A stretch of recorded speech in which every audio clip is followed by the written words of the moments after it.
Hi guys, it's Hazel. Welcome to my channel, Hazel and Aka Design. I've been doing a little bit of work this morning on my latest plan for a journal, or plural, journals, which is the tree theme. Now, if you're watching my Get Her Done series, you know that I randomly drew a slip of paper out of a little container that said that is what I'm going to do next. If you've been watching, you also know that I have misplaced what I thought was going to be my original cover designs. Now, in the part 1 video of this tree series, I showed you some of the stuff I intend to use, and there is so much there that clearly there's more than enough material for 1 or 2 journals. So what I did was I started gathering or dividing the papers into possible signatures. And then I thought, oh, I have too many of this, and so I wanted to do a tall skinny, and I wanted to do a traditional, and anyway, one thing led to another. And I'm thinking, well, how can I really work on the pages if I don't know at least what the dimensions of my cover will be? So a long time ago, in a place far away, I bought a bundle of this. Now, it's a heavier weight paper. It has a bit of a textural design. This is not exactly my favorite color, but I saw the possibilities, and I have used this in other projects. Anyway, so I thought, well, okay, green trees, pull some of this out. So what I did this morning was glue. One of the edges was a little bit damaged, so I glued, just with glue stick in the middle, glued this together, and then top stitched around. Now you can see that nothing is ever perfect, so either I will trim that or ink it or something. Anyway, I did that. And I have somewhere here. Oh, and then I folded one piece in half and glued it. And again, same sort of thing, not, obviously not machined correctly. This too will become a little cover. I'm just letting it sort of sit for the time being. Anyway, what I thought I should do, now this thing is 21 inches long. So as you know, that's not exactly a normal size for anything. Halfway mark is 10.5, which I'm sure you can't see, but I made a couple little pencil marks there. And I was thinking, okay, because I have so much stuff, and because I kind of like things that are out of the ordinary, why don't I do why don't I score? I'm not sure what you can see there, but this is too big for, obviously, the frame. Anyway, why don't I score 1.5 inches away from that mark, which would give me a 3-inch spine. I mean,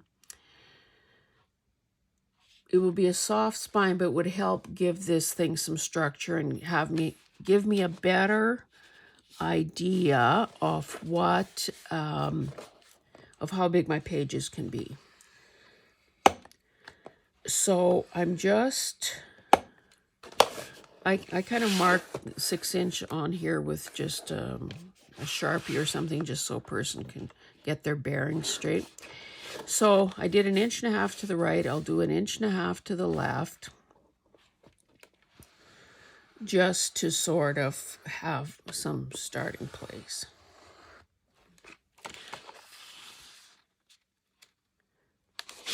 Kind of gently bend that a bit. So you can see that this is going to be quite the little book. And frankly, I was starting to do some math and think, okay, what sort of pages would fit in there? Because this now, if I'm not mistaken, is a 9-inch cover. So, and then I thought, you know what? I don't really care if it's going to be easy or not.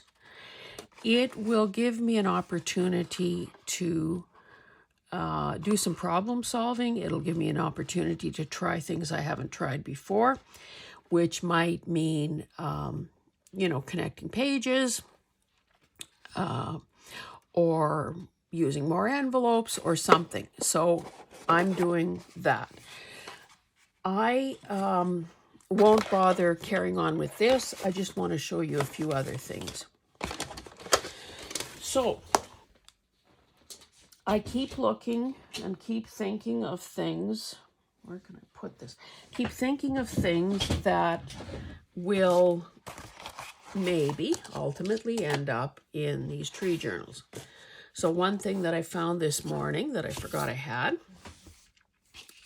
this is basically 11.5.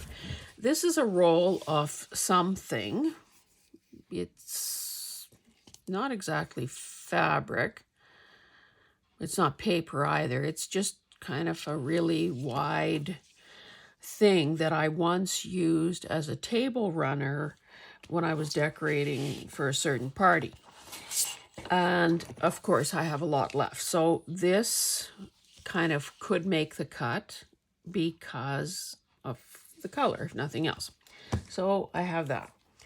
Then, I love thrifting. So at some point, I must have bought a portfolio that is leather. And you can see that the ends are a bit chewed up. It must have been laced at one point. Now, I don't know what it looked like. I don't remember what it looked like when I bought it, but you can see that I just cut it down the spine. It has these lovely leaves, that leather tooled look. Now I would think this was machine done. And I thought, okay, what am I saving this for? So these two things have the potential to be covers as well. Now I don't think I would use, let's just refresh ourselves about the size. So it's a little over 11 tall and 9.5. Well, I mean, this needs to be trimmed and straightened, but basically say 9 inches wide. So some possibilities. It could be folded like so. I'm thinking that even though the holes are really nice, it would probably be something that would need to be cut off. Or, I don't know. I guess I haven't made that decision. Preserving the holes would be nice, but of course there aren't any on this, spine side. And some of it is damaged. So anyway, this is what the back looks like. So clearly I peeled off whatever was there, but I still have this papery thing. And this is also fairly, I want to say crisp. I don't think that's the right word. But so what I started doing this morning is spritzing the back just with water. I thought that this was kind of a risk-free strategy for softening up that paper so that I could scrape it off. And I've done this several times already this morning, and I get little crumbs of paper off there. And I thought this was a safe thing to do because I know that cows are waterproof. So I didn't think it would adversely affect the leather in any way. I'm doing it on the wrong side. I'm doing it where the glue is sitting. Now, I guess I should let this sit rather than try scraping immediately. I have gotten quite a bit off. I would like to get more off. And the other thing that wetting it has done, it has softened it, and it makes for a nicer curve. So I'm going to just let that sit for a few minutes while I maybe show you a couple of other things. And you'll see what it is a bit of a pain in the where to do this, but I think it will make for a better result in the end. Again, oh, see, this is torn. I don't know what size or shape this will take in the end, but I figured that was preparatory work that I should be doing. I can't remember if I've said this, you know, good memory, just short, that I still haven't found the original landscape thrifted art canvas that I found. It was a painting that had not either never been framed or had been removed from its frame, from its stretcher bars. And I thought, I think it was one of my 100-day project videos. And I thought that thing would make, you know, probably 2 lovely covers. Still haven't found it. But the show must go on. So let's leave this for a moment. A little bit wet here. Now, you also know, if you watched the last video, is that I had this stationery type thing. You know what? I didn't even check to see if I had these pages the same way. Okay, that's up. That's upside down. Oh my goodness. Anyway, maybe no one will notice. So I thought, well, okay, these could be folded the long way and go into a tall skinny. Originally, I thought, oh, I'll leave the top open and it'll be a pocket, but that seems that would not be very user-friendly. So what I did was I stitched across top and bottom so that once this is folded, it gives 2 really generous-sized pockets. I have to say that in the beginning, when I was started making journals, I never thought of things like this ahead of time. And then afterwards I think, oh, wouldn't it be great if I had, you know, blah, blah, whatever the thing was. So, and some of this just comes with practice. You start thinking ahead a bit. So I've done that. The other day I showed you these tree. This is tree wallpaper. This came out of a wallpaper sample book that was trying to sell people rolls of wallpaper for murals. So you apparently, I guess this maybe was the 60s or something, you could have ordered, you know, based on the sample book, you could have ordered a wall-sized mural. I was thinking about, again, tall pockets. Now, these I want to use in the tall skinny because, of course, trees are growing vertically. I didn't think it would be good to have them on their sides. So then I thought, well, I could, and I would have sewn these 2, except I didn't feel like changing my thread, and I didn't want to use green. So at some point I will sew here and here, and that additional flap will allow me to sew it into a signature and, you know, extend the page and so on. So again, a little bit more pre-planning, a little more thinking ahead. There's still many things I forget, by the way.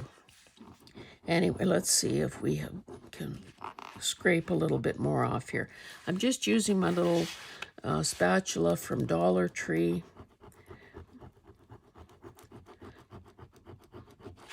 It could have maybe left it to sit a little longer, but you can see that I am getting some results here.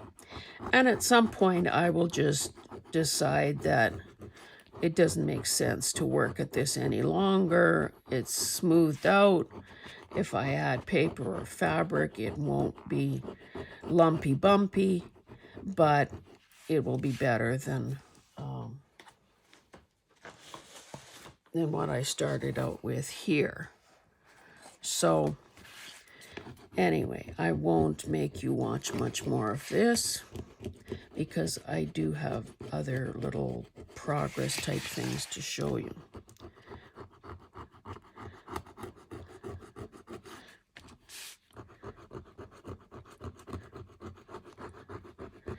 Let me just shake that off and maybe give it another spritz so it'll continue working. as I continue talking.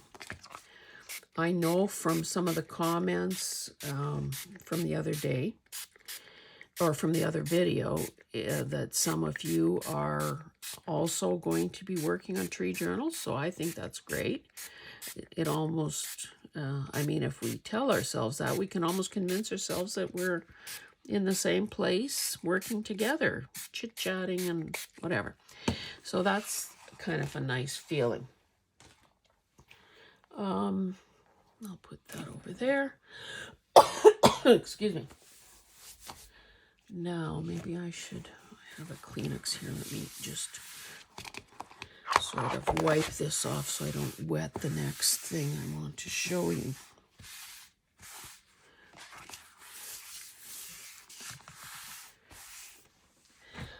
Okay. So, oh my goodness. Can we just ignore that phone? Call from Alberta. Jeez. I'm going to talk over that ringing. And I wonder, maybe I can just stop it. Sorry.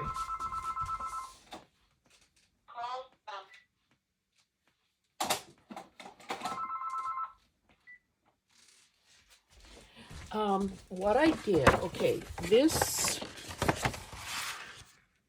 was a legal, here you can see, a legal sized file folder, and I sort of trimmed the tab part off. And this had been tea or coffee dyed, and it was ready to grab, so I grabbed it.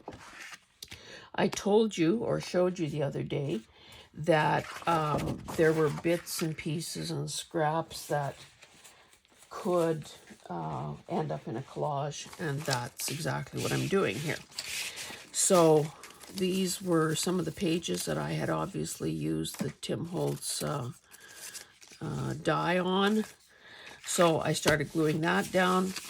I had this wrapping paper. Now I managed to make,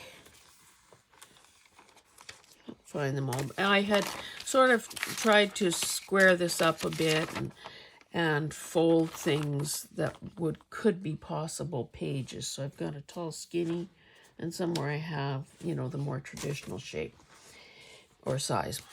So I have bits and pieces like this. So I started gluing this down. Now, as much as I love collaging, and I know that sometimes it's a very meditative process to watch somebody else glue, I'm not going to carry on with that because we all know how to collage. And I don't really have right here at my fingertips other papers that I'm going to use here. So there's that I'm doing, you know, kind of behind the scenes. And I guess for those of you who are following along, this maybe gives you some ideas of what you could be doing, you know, to move your project along. So you could sew together some pages, like I showed you. I try to make yours both sides right side up if you can help it. You can think about your cover. You can use oddball shaped papers, knowing that at some point we would be adding to this. We would be that could be sewn into a signature, but of course that's very skinny on the other side, so we'd be adding to that.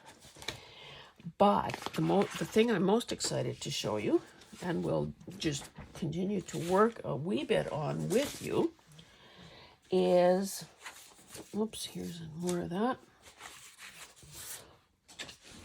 I showed you, sorry, things are flying everywhere. I showed you all those tree pictures that came out of a data, like a planning catalog.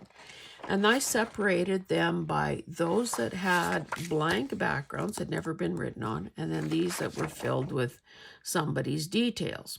Talk to Karen and girls, they're high and dry. She has filled bathtub with water. Woohoo! Anyway, so you know how attractive these things were. Now the ones that are plain, or that aren't written on at the back, I still have separated here somewhere. And that will end up being something else. But for the ones that were like this, I thought, okay, what can I do? What can I do? What can I do?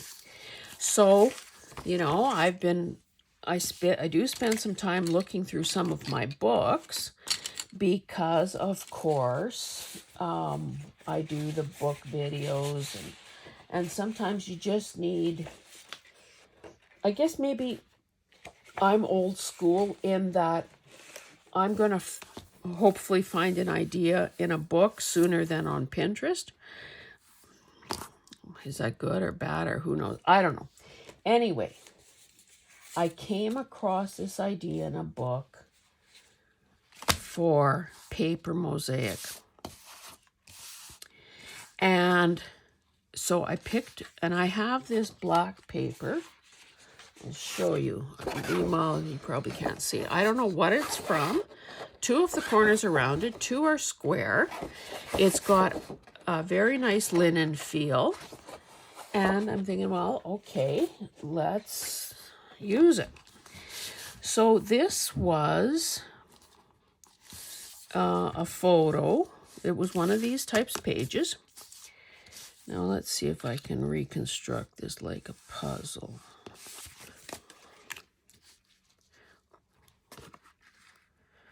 Okay, so this is roughly what this thing looked like.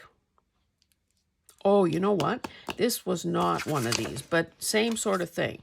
A magazine photo.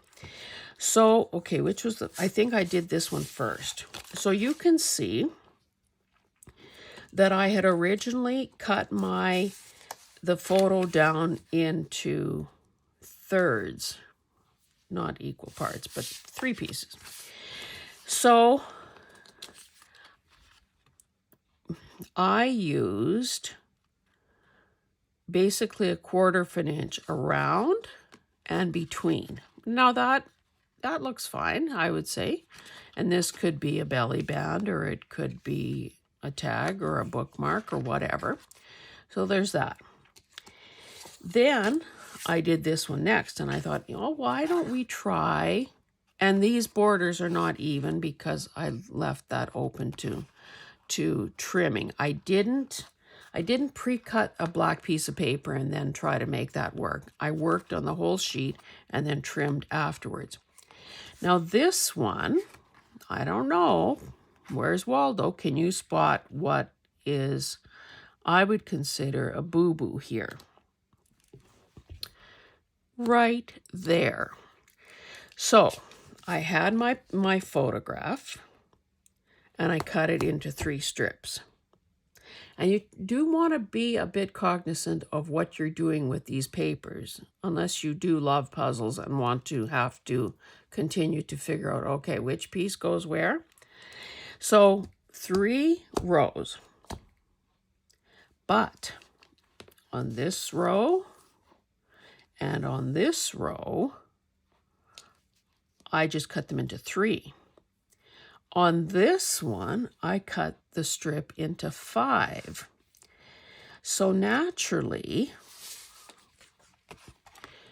to account for these spaces, like if this was mosaic or stained glass or whatever, it's not going to work out the same as this here. Now, of course, I started gluing from the bottom, not realizing that I should be trying to split the difference between these 2 black things and have it work out more like that. Well, this is too skinny. This is end up being too wide. So consider that a lesson learned. Now I will see, I'll either do something over that so it doesn't, doesn't jump out at you, or, well, mind you, there's not much. I was going to say I could cut this down. Anyway, I'll figure out what to do with that. So then on the 3rd one, I was smarter. I decided, I knew by this time that in every column, in every strip, I need to have the same number of pieces. It doesn't matter if they're not the same size necessarily. As long as there were the same number of pieces, I'd end up with the same number of negative spaces so it would turn out more evenly. Okay, so that, and I love the look of these, especially because there's drama to this. So there's the, you know, that dark blue sky and these really light trunks. So then I thought, well, okay, let me prep another one so I can show you guys. So these are little cutoffs that obviously I will use. I mean, if I had a, well, I didn't dig one out, but I'm sure I've got a small tree image somewhere that I could do a mini little mosaic on one of these small pieces. So I'm obviously holding all that together. So then I thought, well, okay, let's do one of these more dramatic, bigger things. Again, you would have to be aware of how big a page might be. So, okay, just to go back to this for a second. So this was a horizontal image. It would have been too wide for any normal page. Now, mind you, I guess it could work in this.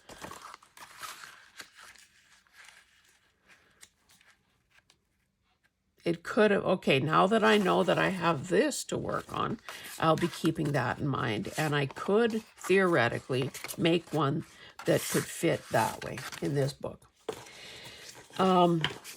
So what I did, paper's intact. I used the side with the square corner so that I have a nice corner here. I cut it into 5 pieces, so, you know, everything's going fine so far. And then I thought, well, okay, let me keep my remaining 2 strips together just so that you can kind of, I mean, this isn't hard. It's just, you know, a person just needs to think a little bit, which, truth be told, isn't always that easy. Anyway, okay, so what I have here, 2 strips done, 2 more to do, and I'll just quickly do that. There's some blue paper.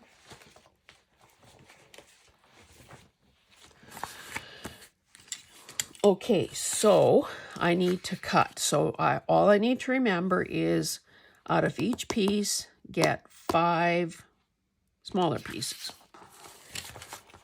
So, oh, sorry, I should have reached for this. So I've got this thing, this quilt guide. And I know I'm going, okay, I'll do strip by strip. Some of these edges, well, maybe that was an optical illusion. I was going to say some of them are not that, they're kind of a bit jagged. So I'm keeping my 2 strips separately so that when I get my 5 pieces, I'm not going to have to, you know, figure out, okay, what goes where. So the beauty of using a quilt square, you know, and I know I've said this before, but I'll say it again. I would see people using these quilting squares on their, or quilting guides or whatever they're called, on their videos to do cuts. I'm thinking, oh my goodness, that is such an odd shape. It's kind of clumsy looking. Why are you doing this? But there's a very good reason. All of these lines are obviously square and true and plumb. And if, no matter what it is, if you line up your, okay, so the edge of this with this red line, let me make sure you can see. I think you can see. Then naturally, anything that I cut vertically is going to be a square line as well. So I'm not having to do it on my cutting mat. I mean, you want a cutting mat underneath, just not to dull your blade or wreck whatever is underneath.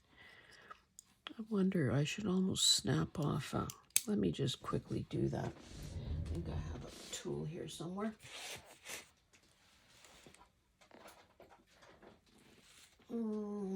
This isn't the ideal thing, but it'll work. So in case you've never used one of these knives, they are wonderful. This is a metal one, so it will last forever as long as I take care of it. You can break off a section of knife everywhere there is that score line. Easy peasy.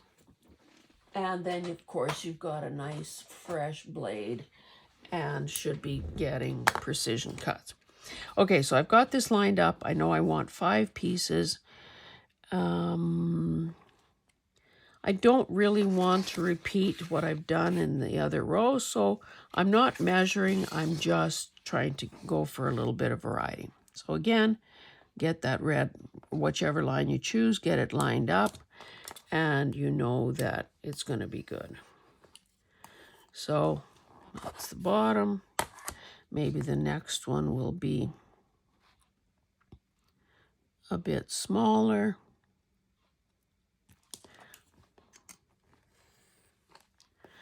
I've got 2, 3 more pieces to make. Maybe I'll do that about there. So maybe I want to make this one bigger.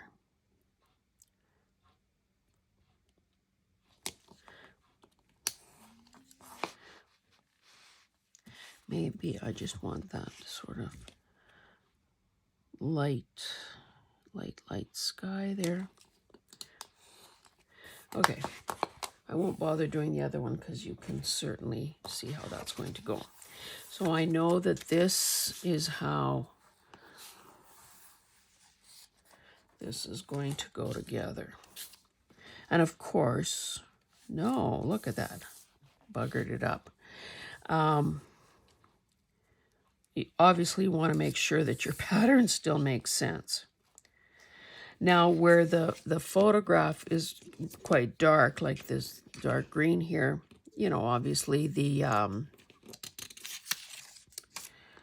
little space. Oh, I was using art glitter glue just because it's quick and easy and you don't have less likely to get it on your hands and make a mess on your finished product. What I'm trying to say is these little spaces are less visible than they are here. Now, I've chosen to do this on black, but of course you could also do it on white. And yeah, I probably will do some on white cardstock just to trying to get the glue off this nozzle. You know, just to see how that looks. Okay, so again, double checking that that's the right piece. Apply a little, try not to drop it, your toast, jam side down. A little bit of glue because we don't want it oozing out onto the black. I'm going to, without measuring, just try to maintain the spacing both from the edge of the paper as well as from the previous row. Double check that is the way it needs to be. And I just think that there are, I mean, I think it's very dramatic looking. And I think that there are possibilities for, because obviously once this is glued down, you can treat it like any other piece of paper and, you know, make it a signature page, make it a pocket, a belly band, a side tuck, you know, depending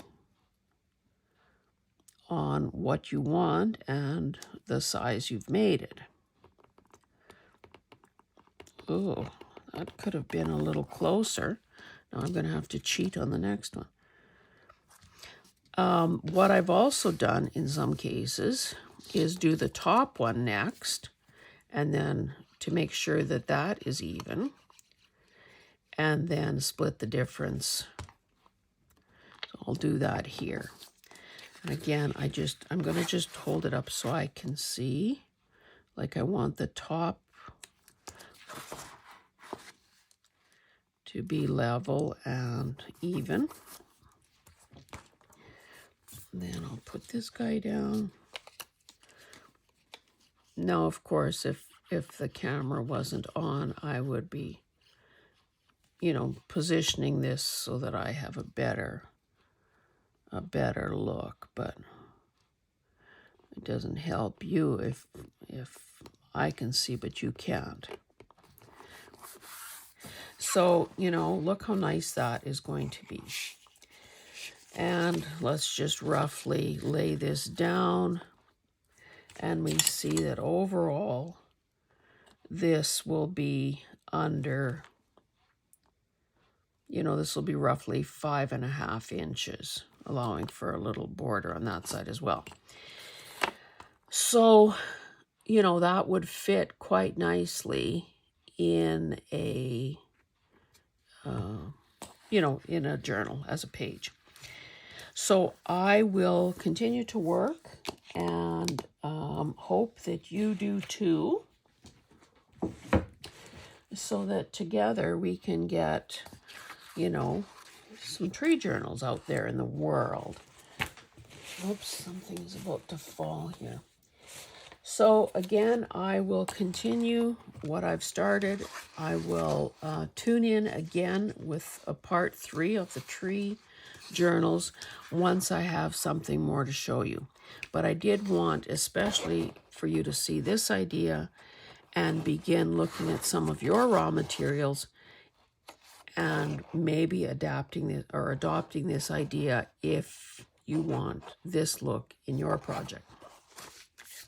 It's been a long time since I pulled this crumpled thing out to remind you, or humbly ask you, to, if you like what you're seeing and hearing, to subscribe, to like, to comment, to share, to help me grow the channel, keep the content coming, and get us to the 500 subscriber mark so that we can do a giveaway. Thank you so much for joining me. I hope that you have a safe, healthy, creative, nurturing kind of day, and we will see you in the next one. Thanks. Bye.